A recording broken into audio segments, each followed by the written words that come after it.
ಯಾವ ಕೋರ್ಸು ಹೇಳಿ ಹೇಳಿ ನಮಗೂ ಕೂಡ ಹೆಲ್ಪ್ ಆಗುತ್ತೆ ಅಂತ ಗೈಸ್. ನಾನು ಫಸ್ಟ್ ಹೇಳಬಾರ್ದು ಅಂತಲೇ ಅಂದ್ಕೊಂಡಿದ್ದೆ, ಬಿಕಾಸ್ ಐ ಬಿಲೀವ್ ಇನ್ ದೃಷ್ಟಿ. ಈವಿಲ್ ಐನ ನಾನು ತುಂಬ ಬಿಲೀವ್ ಮಾಡ್ತೀನಿ. ಏನಾದರೂ ಹೇಳಿದ್ರೆ ದೃಷ್ಟಿ ಆಗುತ್ತೆ, ಏನಾದರೂ ಆಗುತ್ತೆ ಅನ್ನೋ ಒಂದನ್ನು ನಾನು ತುಂಬಾ ಸ್ಟ್ರಾಂಗ್ ಆಗಿ ಬಿಲೀವ್ ಮಾಡ್ತೀನಿ. Hi guys, welcome back to my YouTube channel. KCET part 4 video ಆಗಿದೆ. ಅಷ್ಟು ಜನ ಕಮೆಂಟ್ ಸೆಕ್ಷನಲ್ಲಿ ನನಗೆ ಕೇಳಿದ್ರು ಯಾವುದೆಲ್ಲ ಥಿಂಗ್ಸ್ ಅಲೋ ಇದೆ, ಡ್ರೆಸ್ ಕೋಡ್ ಏನು ಅಂತ ಎಲ್ಲ. So I thought let's make a clear video on that ಅಂದ್ಬಿಟ್ಟು ಕಂಪ್ಲೀಟಾಗಿ ಯಾವುದೆಲ್ಲ KCET ಎಕ್ಸಾಮ್ಗೆ ನಾವು ತೊಗೊಂಡು ಹೋಗ್ಬೋದು, ಯಾವ್ದು ಅಲೋ ಇದೆ, ಯಾವ್ದು ಅಲೋ ಇಲ್ಲ, ಹಾಗೆ ಬಾಯ್ಸ್ ಮತ್ತು ಗರ್ಲ್ಸ್ಗೆ ಯಾವುದೆಲ್ಲ ಡ್ರೆಸ್ ಕೋಡ್ ಅಲೋ ಮಾಡ್ತಾರೆ ಕಂಪ್ಲೀಟಾಗಿ ನಾನು ನಿಮ್ಮ ಜೊತೆ ಈ ವಿಡಿಯೋದಲ್ಲಿ ಶೇರ್ ಮಾಡ್ತೀನಿ. Also you can expect a little bit of motivation in this video. So ಇನ್ನೇನು ಎಕ್ಸಾಮ್ ಇನ್ನೊಂದು ದಿನ ಇದೆ. So yeah, don't worry, everything will go well. So yeah, you can expect a little motivation too. So let's start the video. First point ಬಂದು ಯಾವುದೇ ರೀತಿಯಾದಂಥ full sleeves hello ಇರಲ್ಲ, both for boys and girls. ಈ ಥರ ಸುಮ್ಮನೆ simple ಆಗಿ ಒಂದು tea ಶರ್ಟ್ನ ಹಾಕ್ಕೊಂಡು ಹೋಗಿ, ಯಾವುದು ಜಾಸ್ತಿ ಪಾಕೆಟ್ಸ್ ಇರೋದಾಗಿರ್ಬೋದು, ಮತ್ತು ಈ ಥರ ಏನು ಪ್ರಿಂಟ್ಸ್ ಇರಬಾರ್ದು, ಪ್ಲೇನ್ ಕಲರ್ ಇರಬೇಕು. ಫುಲ್ ಸ್ಲೀವ್ಸ್ ಅಂತೂ ಅಲೋನೇ ಇಲ್ಲ. ನೆಕ್ಸ್ಟ್ ಬಂದು ಹಾಫ್ ಸ್ಲೀವ್ಸ್, ಈ ಥರ ಹಾಫ್ ಸ್ಲೀವ್ಸ್ ಅಲೋ ಇದೆ. And then no printed outfits are allowed, ಅಂದರೆ ಈ ಥರ ಏನು ಬರೆದಿರಬಾರ್ದು ಟೀ ಶರ್ಟ್ ಮೇಲೆಲ್ಲ. ಫುಲ್ ಪ್ಲೇನ್ ಇರಬೇಕು, ಜಸ್ಟ್ ಈ ಥರ ಫುಲ್ ಪ್ಲೇನ್ ಆಗಿ ಇರಬೇಕು, ಏನು ಪ್ರಿಂಟ್ ಇರಬಾರ್ದು ಅದ್ರ ಮೇಲೆ. ಆ್ಯಂಡ್ ನೆಕ್ಸ್ಟ್ ಬಂದು ಯೂನಿಫಾರ್ಮ್ ಹಾಕ್ಕೊಂಡು ಹೋಗ್ಬೋದಾ ನಾವು KCET ಎಕ್ಸಾಮ್ ಬರೆಯೋದಕ್ಕೆ ಅಂತ ಕೇಳೋದಾದರೆ, ಕಂಪಲ್ಸರಿ ಏನೂ ಇಲ್ಲ. ನೀವು ಯೂನಿಫಾರ್ಮ್ ಹಾಕ್ಕೊಂಡೇ ಹೋಗಬೇಕು ಅನ್ನೋದೇನು ಕಂಪಲ್ಸರಿ ನೆಸೆಸಿಟಿ ಇಲ್ಲ. ನೀವು ಹಾಕ್ಕೊಂಡು ಹೋಗಬೇಕು ಅಂತ ಇದ್ದರೆ ಒಂದ್ಸತಿ ಕನ್ಫರ್ಮ್ ಮಾಡ್ಕೊಳ್ಳಿ ನಿಮ್ಮ ಕಾಲೇಜಿಂದನೂ ಕೂಡ. ಏನೂ ರಿಸ್ಟ್ರಿಕ್ಷನ್ ಇಲ್ಲ, ಬಟ್ ಮೇಕ್ ಶ್ಯೂರ್ ಏನು ಪ್ರಿಂಟ್ ಇಲ್ಲ, ಮತ್ತು ಸ್ಲೀವ್ಲೆಸ್ ಅಂತ ಇದ್ದೀನಿ, ಹಾಫ್ ಸ್ಲೀವ್ಸ್ ಇದೆ, ಫುಲ್ ಸ್ಲೀವ್ಸ್ ಇಲ್ಲ. ಈ ಥರ ತುಂಬ ಸಿಂಪಲ್ ಆಗಿರಬೇಕು ಔಟ್ಫಿಟ್. ಆ್ಯಂಡ್ ನೆಕ್ಸ್ಟ್ ಬಂದು ಫೇಸ್ ಮಾಸ್ಕ್ ಅಲೋ ಇಲ್ಲ. ನಿಮ್ಗೇನಾದರೂ ಡಸ್ಟ್ ಎಲ್ಲ ಆಗಲ್ಲ ಅಂತ ಅಂದರೆ ನೀವು ಅಲ್ಲಿ ತನಕ ಸೆಂಟರ್ ತನಕ ಹಾಕ್ಕೊಂಡು ಹೋಗಿ, ಬಟ್ ಒಳಗಡೆ ಇನ್ಸೈಡ್ ದ ಎಕ್ಸಾಮ್ ಹಾಲ್ ನಿಮಗೆ ಫೇಸ್ ಮಾಸ್ಕ್ನ ಅವರು ಅಲೋ ಮಾಡೋದಿಲ್ಲ. ಇಟ್ ಶುಡ್ ಬಿ ವಿಸಿಬಲ್, ನಿಮ್ಮ ಫೇಸ್ ಅವ್ರಿಗೆ ವಿಸಿಬಲ್ ಆಗಿ ಇರಬೇಕು. ಬಿಕಾಸ್ ಅವರು ಚೆಕ್ ಮಾಡ್ತಾರೆ, ನಿಮ್ಮ ಫೋಟೋ ಎಲ್ಲ ಚೆಕ್ ಮಾಡ್ತಾರಲ್ಲ ನಿಮ್ಮ ಅಡ್ಮಿಟ್ ಕಾರ್ಡ್ ಮೇಲೆ ಇರೋದೆಲ್ಲ. So it should be visible to them. So no face mask are allowed inside the examination hall. And then ears mouth covering ಆಗಿರಬಾರ್ದು. ಆ ಥರ ಡ್ರೆಸ್ ಹಾಕೋದಾಗಿರ್ಬೋದು ಅಥವಾ ಫೇಸ್ ಮಾಸ್ಕ್ ಹಾಕೋದಾಗಿರ್ಬೋದು, ಇದೆಲ್ಲ ಆಗಬಾರ್ದು. ಇಯರ್ಸು ಮತ್ತು ನಿಮ್ಮ ಬಾಯಿ ಅವ್ರಿಗೆ ಕಾಣಬೇಕು. ಕೆಲವ್ರು ಏನಾದರೂ ಏರ್ಪೋರ್ಟ್ಸ್ ಎಲ್ಲ ತೊಗೊಂಡು ಬಂದುಬಿಡ್ತಾರೆ ಅನ್ನೋ ಒಂದು ಅವರ ಸೆಕ್ಯೂರಿಟಿ ಪರ್ಪಸ್ಗೋಸ್ಕರ ಇಯರ್ಸು ಮತ್ತು ನಿಮ್ಮ ಮೌತ್ ಕಾಣೋ ಥರ ಇರಬೇಕು. It should be visible to them. So ಆ ಥರ ಕವರ್ ಆಗುವಂಥ ಡ್ರೆಸ್ಸಸ್ ಆಗಿರ್ಬೋದು, ಆ ಥರದ್ದು ಏನು ಆಕ್ಸಸರೀಸ್ ನೀವು ಹಾಕಂಗಿಲ್ಲ. And then metallic ornaments are not at all allowed. Because ನಾನು ಕೂಡ ಇದನ್ನು ಎಕ್ಸ್ಪೀರಿಯನ್ಸ್ ಮಾಡಿದ್ದೀನಿ. ನಾನು ಇಯರಿಂಗ್ಸ್ನ ಹಾಕ್ಕೊಂಡು ಹೋಗಿದ್ದೆ. It was not metallic also. ಅದನ್ನು ಹಾಕ್ಕೊಂಡು ಹೋದಾಗ ದೇ ವಾಸ್ ಸೋ ರೂಡ್. ತೆಗಿಬೇಕು ಅಂತ ಹೇಳಿದ್ರು, ತೆಗೆದೆ. ನಂಗೆ ಎಲ್ಲಿ ಇಡಬೇಕು ಅಂತ ಗೊತ್ತಿಲ್ಲ. ಸೊ ಅವರು ಎಲ್ಲಿ ಇಡಬೇಕು ಏನೂ ಹೇಳೋದಿಲ್ಲ. ನಾನು ಹೋಗಿದ್ದ ಕಾಲೇಜ್ ಹಂಗಿತ್ತು, ನಂಗೆ ಸೆಂಟರ್ ಬಿದ್ದಿದ್ದು. ಅಲ್ಲೆಲ್ಲಾದರೂ ಇಡಮ್ಮ ಅಂತ ಹೇಳಿದ್ರು. ನಾನು ಕಿಟಕಿಯಲ್ಲಿ ಇಟ್ಬಿಟ್ಟು ಹೋಗಿದ್ದೆ, ಇದ್ರೆ ತೊಗೊಳ್ಳೋಣ, ಇಲ್ಲ ಅಂತ ಅಂದರೆ ಬಿಡು ಹೋಗಲಿ ಅಂತ ಅಂದ್ಕೊಂಡು. ಆ್ಯಂಡ್ ದೆನ್ ಎಕ್ಸಾಮ್ ಎಲ್ಲ ಬರೆದು ಬಂದಮೇಲೆ ಇಯರಿಂಗ್ ಇತ್ತು ಅಲ್ಲೇ. Then I took it. So ಅಷ್ಟೆಲ್ಲ ರಿಸ್ಕ್ಗೆ ತೊಗೊಳಕ್ಕೆ ಹೋಗಬೇಡಿ.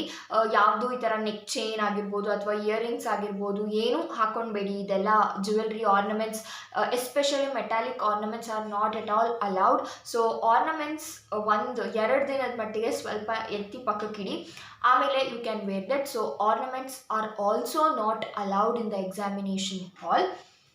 And then no electronic devices, ಯಾವುದೇ ರೀತಿ electronic devices is not allowed. ಎಲ್ಲರಿಗೂ ಗೊತ್ತಿರುತ್ತೆ ಅದು, ಬಟ್ ಆಲ್ಸೋ ನಾನು ನಿಮ್ಮ ಸೇಫರ್ ಸೈಡ್ಗೆ ಹೇಳ್ತಾ ಇದ್ದೀನಿ. ಆ್ಯಂಡ್ ದೆನ್ ಆಲ್ಸೋ ವೈಟ್ನರ್ ಕೂಡ ನೀವು ತೊಗೊಂಡು ಹೋಗೋ ಹಾಗೆ ಇಲ್ಲ.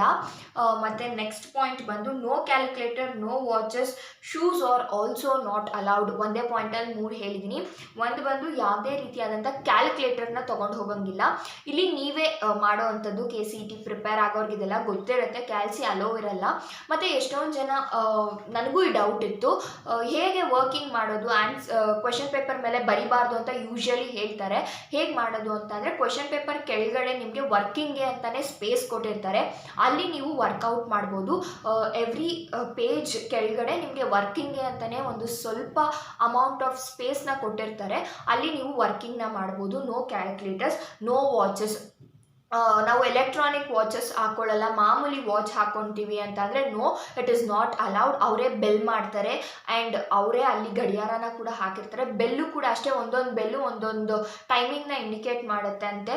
ಅದು ನನಗೂ ಪ್ರಾಪರಾಗಿ ಗೊತ್ತಿಲ್ಲ, ಯಾರಾದರೂ ಕರೆಕ್ಟಾಗಿ ಗೊತ್ತಿರೋರು ಹೇಳಿದ್ರೆ, ಈ CET ಬೇಸ್ ಮೇಲೆ ವಿಡಿಯೋ ಮಾಡೋರು ಹೇಳ್ತಾರೆ ಅದನ್ನೆಲ್ಲ. You can follow their channel.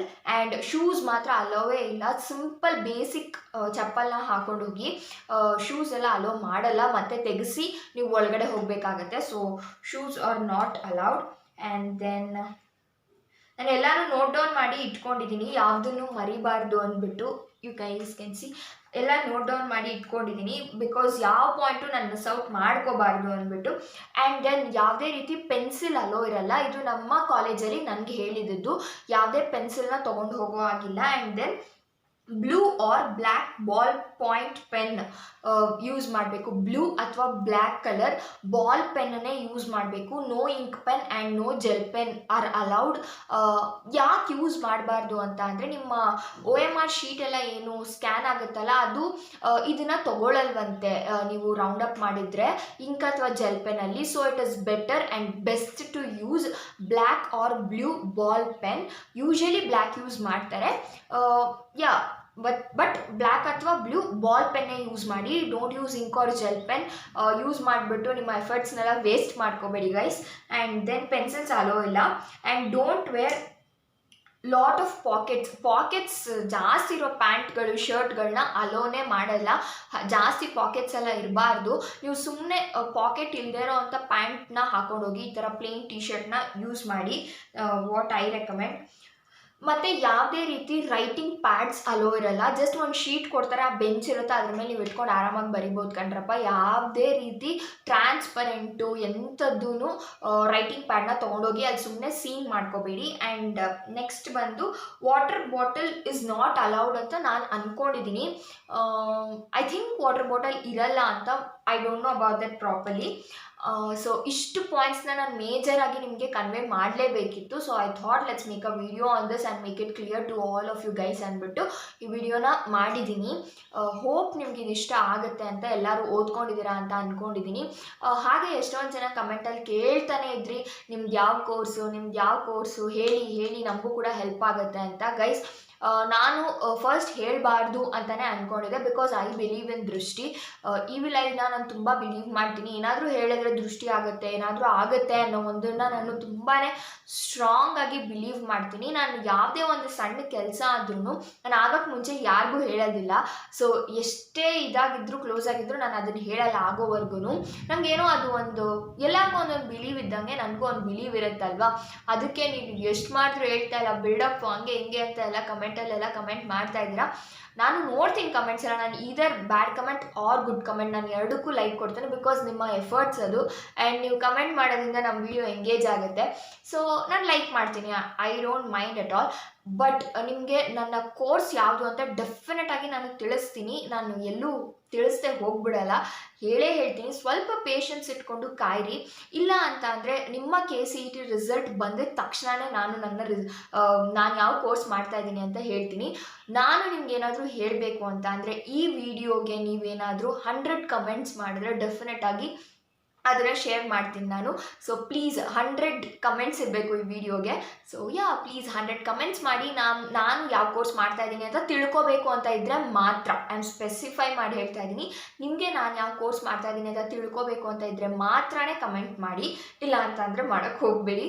So ನನಗೇನಾದರೂ ಈ ವಿಡಿಯೋ ಮೇಲೆ 100 ಕಮೆಂಟ್ಸ್ 100 ಲೈಕ್ಸ್ ಬಂದರೆ ನಾನು ಡೆಫಿನೆಟಾಗಿ ನಾನು ಯಾವ ಕೋರ್ಸ್ ಮಾಡ್ತಾ ಇದ್ದೀನಿ ಅಂತ ನಿಮ್ಮ CET ರಿಸಲ್ಟ್ ಬಂದಿದ ತಕ್ಷಣ ನಾನು ಕೂಡ ಶೇರ್ ಮಾಡ್ತೀನಿ. ಹಾಗೆ ನಿಮಗೆ ಇನ್ನೊಂದು ದಿನ ಇದೆ, ಯಾವ ವಿಡಿಯೋ ಬೇಕು ಅಂತ ಕಾಮೆಂಟ್ ಸೆಕ್ಷನಲ್ಲಿ ತಿಳಿಸೋದನ್ನ ಮರಿಬೇಡಿ. ಡೆಫಿನೆಟ್ ಆಗಿ ನಾನು CET ಮೇಲೆ ಆ ವಿಡಿಯೋನ ಮಾಡಿ ಅಪ್ಲೋಡ್ ಮಾಡ್ತೀನಿ. ನಾನು ಏನು ಪಾಯಿಂಟ್ಸ್ನೆಲ್ಲ ತಿಳಿಸ್ಬೇಕು ಅಂತ ಅಂದ್ಕೊಂಡಿದ್ದೆ ಅದನ್ನೆಲ್ಲ ನಾನು ನಿಮ್ಮ ಜೊತೆ ಇನ್ ಡೀಟೇಲ್ ಆಗಿ ಶೇರ್ ಮಾಡಿದ್ದೀನಿ. ಹಾಗೆ ಎಲ್ಲ ಎಕ್ಸಾಮ್ ಚೆನ್ನಾಗಾಗುತ್ತೆ. ಪ್ರಿಪೇರ್ ಆಗಿದ್ದರೆ ಪ್ಲೀಸ್ ನಿಮ್ಮ ಕೀ ಪಾಯಿಂಟ್ಸ್ನೆಲ್ಲ ರಿವ್ಯೂ ಮಾಡ್ಕೊಳ್ಳಿ, ಅಂದರೆ ಎಲ್ಲ ರಿಕಾಲ್ ಮಾಡ್ಕೊಳ್ಳಿ. ಪಾರ್ಟ್ 2 ಅಲ್ಲಿ ಹೇಳಿದ್ದೀನಿ ಲಾಸ್ಟ್ ಮಿನಿಟ್ KCET ಪ್ರಿಪ್ರೇಷನ್ಸ್ ನಿಮ್ಮದು ಹೇಗೆಲ್ಲ ಇರಬೇಕು ಅಂತ. If you have not yet watched, ನಿಮಗೆ ಟೈಮ್ ಇದ್ದರೆ ಹೋಗಿ ಪ್ಲೀಸ್ ಒಂದ್ಸತಿ ಆ ವಿಡಿಯೋನ ನೋಡಿ. ನಾನು ಇನ್ ಡೀಟೇಲ್ ಆಗಿ ಎಲ್ಲ ಎಕ್ಸ್ಪ್ಲೈನ್ ಮಾಡಿದ್ದೀನಿ, ಹೇಗೆ ಏನು ಮಾಡಬೇಕು ಅಂತ ಎಲ್ಲನೂ. ಹಾಗೆ ನಿಮ್ಮ CET ಮುಗಿದ ತಕ್ಷಣ ನಿಮಗೆ ಯಾವ ವಿಡಿಯೋಸ್ ನೋಡೋದಕ್ಕೆ ಇಷ್ಟಪಡ್ತೀರಾ ಅಂತ ಕೂಡ ಕಾಮೆಂಟ್ ಮೂಲಕ ತಿಳಿಸಿ. ಗೈಸ್, CET ಎಕ್ಸಾಮ್ ಆದಮೇಲೆ ಇನ್ನೊಂದು ಥರ ಟೆನ್ಷನ್ ಸ್ಟಾರ್ಟ್ ಆಗುತ್ತೆ. ಕಾಲೇಜ್ ಹುಡುಕಬೇಕು, ರ್ಯಾಂಕ್ ಎಷ್ಟು ಬರುತ್ತೆ, ಹೇಗೆ ಪ್ರಿಪೇರ್ ಆಗೋದು, ಹೇಗೆ ಕಾಲೇಜ್ ಲಿಸ್ಟ್ನ ಮಾಡೋದು ಅಂತ. ನಿಮ್ಗೇನಾದರೂ ಅದ್ರ ಮೇಲೆ ಹೆಲ್ಪ್ ಬೇಕು ಅಂತ ಅಂದರೆ ಲೆಟ್ ಮೀ ನೋ. ನಾನು ಕೆಲವೊಂದಷ್ಟು ಕಾಲೇಜ್ ಲಿಸ್ಟ್ನ ಮಾಡಿದ್ದೆ. ಇಫ್ ಇನ್ ಕೇಸ್ ಹುಡುಕ್ತೀನಿ, ಅದು ಇದ್ದರೆ ನಿಮ್ಮ ಜೊತೆ ಕೂಡ ನಾನು ಅದನ್ನು ಶೇರ್ ಮಾಡ್ಕೊಳ್ತೀನಿ. ಸೊ ಇದಾಗಿತ್ತು. ಆಗಲೇ ಹೇಳಿದ್ದೀನಿ, ಕೋರ್ಸ್ ಅಂತ ಕೇಳಬೇಡಿ. ಬೇಕು ಅಂತ ಅಂದರೆ 100 ಕಮೆಂಟ್ 100 ಲೈಕ್ ರೀಚ್ ಆದರೆ I will definitely do it ಅಂತ ಆಗಲೇ ಹೇಳಿದ್ದೀನಿ. ಸೊ ಇದಾಗಿತ್ತು. ಯಾವುದೆಲ್ಲ ಅಲೋ ಇದೆ, ಅಲೋ ಇಲ್ಲ, ಡ್ರೆಸ್ ಕೋಡ್ ಎಲ್ಲನೂ ನಾನು ನಿಮ್ಮ ಜೊತೆ ಇನ್ ಡೀಟೇಲ್ ಆಗಿ ಶೇರ್ ಮಾಡಿದ್ದೀನಿ. ಆ್ಯಂಡ್ ಇನ್ನೂ ಒಬ್ಬರು ಕಮೆಂಟ್ ಮಾಡಿದರು ನನಗೆ, ಫೋನ್ನ ನಾವು ಎಕ್ಸಾಮ್ ಸೆಂಟ್ರಿಗೆಲ್ಲ ತೊಗೊಂಡೋಗ್ಬೋದಾ ಅಂತ. Guys, you can take the phone to your exam centre, but ನೀವು ಎಕ್ಸಾಮ್ ಸೆಂಟರ್ ಒಳಗಡೆ ಹೋಗ್ತಿರಲ್ಲ ಎಕ್ಸಾಮ್ ಬರೆಯೋದಕ್ಕೆ ಅಂದ್ಬಿಟ್ಟು, ಆಗ ತೊಗೊಂಡು ಹೋಗೋವಾಗಿಲ್ಲ. Electronic devices are not allowed. ಆವಾಗ ನೀವು ನಿಮ್ಮ ಬ್ಯಾಗಲ್ಲಿ ಹಾಕ್ಬಿಟ್ಟು ಅಲ್ಲೆಲ್ಲ ಪೇರೆಂಟ್ಸ್ ಕೂತಿರ್ತಾರಲ್ಲ, ಅಲ್ಲಿ ಇಟ್ಬಿಟ್ಟು ಹೋಗಬೇಕಾಗತ್ತೆ. ನೀವು ಯಾರಾದರೂ ಪೇರೆಂಟ್ನ ಕರ್ಕೊಂಡು ಹೋಗ್ತಿದ್ದೀರಾ ಅಂತ ಅಂದರೆ ಅವ್ರ ಕೈಯಲ್ಲಿ ಕೊಟ್ಬಿಟ್ಟು ಹೋಗಿ. ಸೊ ಇಲ್ಲ ನಿಮ್ಮ ಫ್ರೆಂಡ್ಸ್ ಯಾರಾದರೂ ಅದೇ ಸೆಂಟರ್ಗೆ ಬಿದ್ದಿದ್ರೆ, ಅವ್ರ ಪೇರೆಂಟ್ಸ್ ಬಂದಿದ್ರೆ ಅವ್ರ ಕೈಯಲ್ಲಿ ಕೊಟ್ಬಿಟ್ಟು ಹೋಗಿ. ಸೊ ಇಲ್ಲಾಂದರೆ ಸೇಫ್ ಸೈಡ್ ಕ್ಯಾರಿ ಮಾಡೋದಕ್ಕೆ ಹೋಗಬೇಡಿ, ಯಾರೂ ಬರ್ತಾ ಇಲ್ಲ ದೊಡ್ಡವರು ನಿಮ್ಮ ಜೊತೆ ಅಂತ ಅಂದರೆ. So all the best. ಎಲ್ಲರೂ ಚೆನ್ನಾಗಿ ಮಾಡಿ. ನಿಮ್ಮ CET ಹೇಗಾಯಿತು ಅಂತ ಕೂಡ ಕಾಮೆಂಟ್ ಸೆಕ್ಷನಲ್ಲಿ ಬಂದು ತಿಳಿಸೋದನ್ನು ಮರಿಬೇಡಿ. ನಾನು ಮಾಡಿದಂಥ ವೀಡಿಯೋಸ್ ನಿಮಗೆ ಒಂದು ಪರ್ಸೆಂಟ್ ಆದರೂ ಇಷ್ಟ ಆಗಿದ್ದರೆ ಪ್ಲೀಸ್ ಕಮೆಂಟಲ್ಲಿ ಅದನ್ನು ತಿಳಿಸಿ. ನಂಗೆ ತುಂಬ ಖುಷಿ ಆಗುತ್ತೆ ಅದನ್ನು ತಿಳ್ಕೊಳ್ಳೋಕ್ಕೆ. ಈ ಕಂಟೆಂಟ್ ಎಲ್ಲ ನನ್ನ ಚಾನಲ್ಗೆ ರಿಲೇಟೆಡ್ ಅಲ್ಲದೇ ಇದ್ರೂ ಕೂಡ, ಅಂದರೆ ನಾನು ಈ ಥರದ ಕಂಟೆಂಟ್ ಎಲ್ಲ ಮಾಡಬೇಕು ಅಂತ ಯಾವತ್ತೂ ಅಂದ್ಕೊಂಡಿರಲಿಲ್ಲ. ಬಟ್ ನಾನು ನನ್ನ ಎಕ್ಸ್ಪೀರಿಯನ್ಸ್ನ ಶೇರ್ ಮಾಡೋಣ ಅಂತ ಮಾಡಿದ ವಿಡಿಯೋಗೆ ನಿಮ್ಮ ರೆಸ್ಪಾನ್ಸ್ ತುಂಬಾ ಹ್ಯೂಜ್ ಆಗಿತ್ತು. ಸೊ ನೀವೇ ಎಲ್ಲ ರಿಕ್ವೆಸ್ಟ್ ಮಾಡಿದ್ದಕ್ಕೆ ನಾನು ಆ ವಿಡಿಯೋಸ್ನ ಮಾಡಿದೆ. ಹೋಪ್ ನಿಮಗೆ ಅದು ಇಷ್ಟ ಆಗಿದೆ ಈ ಸೀರೀಸ್ ಅಂತ ಅಂದ್ಕೊಳ್ತೀನಿ. ನಿಮಗೆ ಯಾವ ಥರ ವೀಡಿಯೋಸ್ ಇಷ್ಟ ಆಗುತ್ತೆ ಅದೇ ಥರನೇ ನಾನು ಮಾಡ್ತೀನಿ ಕೂಡ. ಆಗಲೇ ಹೇಳಿದಾಗೆ ಇನ್ನು ಯಾವ ಥರ ವೀಡಿಯೋಸ್ ಬೇಕು ಅಂತ ಈ ವಿಡಿಯೋ ಕೆಳಗಡೆ ಕಾಮೆಂಟ್ ಮಾಡಿ. ನಾನು ನಿಮ್ಮೆಲ್ಲರೂ ಮತ್ತೊಂದು ಹೊಸ ಇಂಟ್ರೆಸ್ಟಿಂಗ್ ವಿಡಿಯೋ ಜೊತೆ ಮೀಟ್ ಮಾಡ್ತೀನಿ. All the best for your exams. ಚೆನ್ನಾಗಾಗುತ್ತೆ. ಚೆನ್ನಾಗಿ ಆಗಲಿಲ್ಲ ಅಂತ ಅಂದರೂ ಕೂಡ ಹಲವಾರು ಆಪ್ಷನ್ಸ್ಗಳಿದ್ದಾವೆ, ಹಲವಾರು ಆಪರ್ಚುನಿಟೀಸ್ಗಳಿದ್ದಾವೆ. ಅದ್ರ ಬಗ್ಗೆ ಟೆನ್ಷನ್ ಮಾಡ್ಕೋಬೇಡಿ ಅಂತ ಹೇಳ್ತಾ ನಾನು ಈ ವಿಡಿಯೋನ ಇಲ್ಲಿಗೆ ಎಂಡ್ ಮಾಡ್ತಾ ಇದ್ದೀನಿ. ಮತ್ತೊಂದು ವಿಡಿಯೋ ಜೊತೆ ಸಿಗ್ತೀನಿ. ಅಲ್ಲಿವರೆಗೂ ನನ್ನ ಚಾನಲಲ್ಲಿರೋ ಎಲ್ಲ ವೀಡಿಯೋಸ್ನ ನೋಡ್ತಾ ಸಪೋರ್ಟ್ ಮಾಡ್ತಾ ಸಬ್ಸ್ಕ್ರೈಬ್ ಮಾಡ್ತಾರೆ ಅಂತ ಹೇಳ್ತಾ, ಇಲ್ಲಿವರೆಗೂ ನಿಮ್ಮ ಟೈಮ್ನ ಕೊಟ್ಟು ನನ್ನ ವಿಡಿಯೋ ನೋಡಿದ್ದಕ್ಕೆ thank you for watching. Bye.